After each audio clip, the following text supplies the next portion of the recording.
I'd like to take a moment and see if I can give you a few tips on what to do when it comes to getting your samples created and also getting them marked correctly.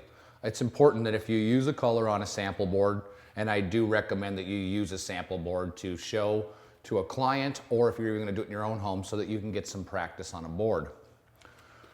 It's important to make sure that you mark what you've used on the back of the board. For instance, in this sample board, I used a base coat of V69, which is Vella color number 69, and I used the top coat of Licio color number 41, and that's how this was created.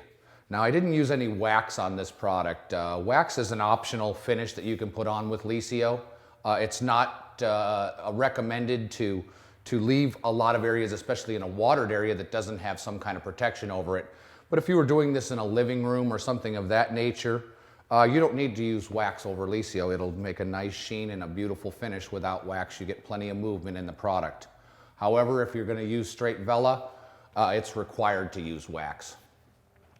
Another thing that's really important is if you're using the product in your home or wherever, and or maybe you're gonna do this on a project, it's good to note where you've used these colors. For instance, if you did this at ABC Studios, then you should write ABC Studios and the colors that you used on that job so that you have that for future reference. One other thing I'd really like to state is this product that we have, which is an aggregate. Okay, this is a white crushed marble that you can add into, say, Vella, for instance. You wouldn't really use this in Licio, because Licio is more of a very tight synthetic plaster.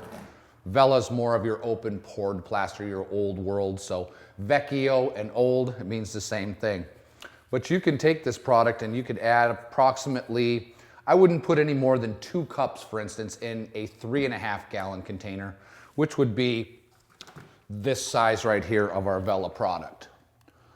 So about 2 cups for this, and then you can take a drill and mix it, and you can get yourself an aggregate in the product that makes a really, really unique old world finish. One thing about Venetian plaster is that basically you become your own artist as you get used to using these products.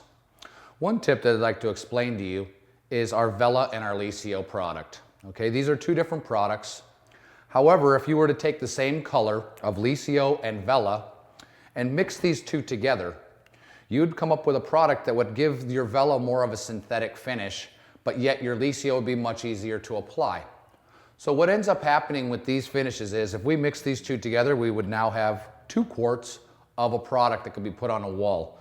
Even though the colors do colors slightly different than each other, by the time you're finished, it will match the sample that you were doing, whether it was Vella or Licio.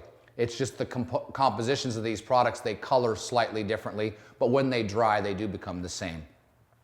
So if you were to take a 1-to-1 ratio, whether it was in these quarts, or you use gallons, or 3.5 gallons, you can use a 1-to-1 ratio and give that a try.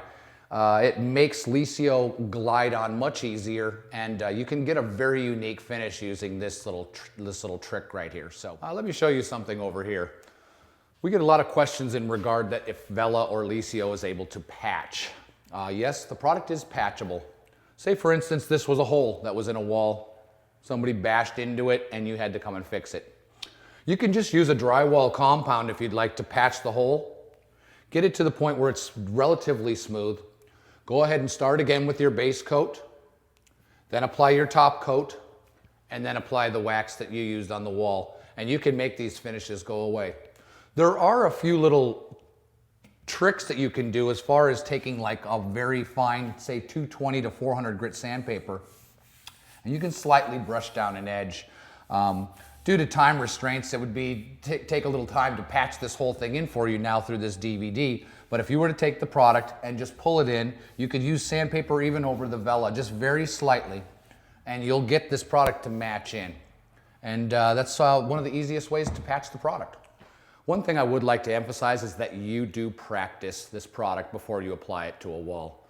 It's important even to make larger samples, say for instance this size, before you go and take it to the wall. That way you get used to the product and you get used to the way these tools are being used.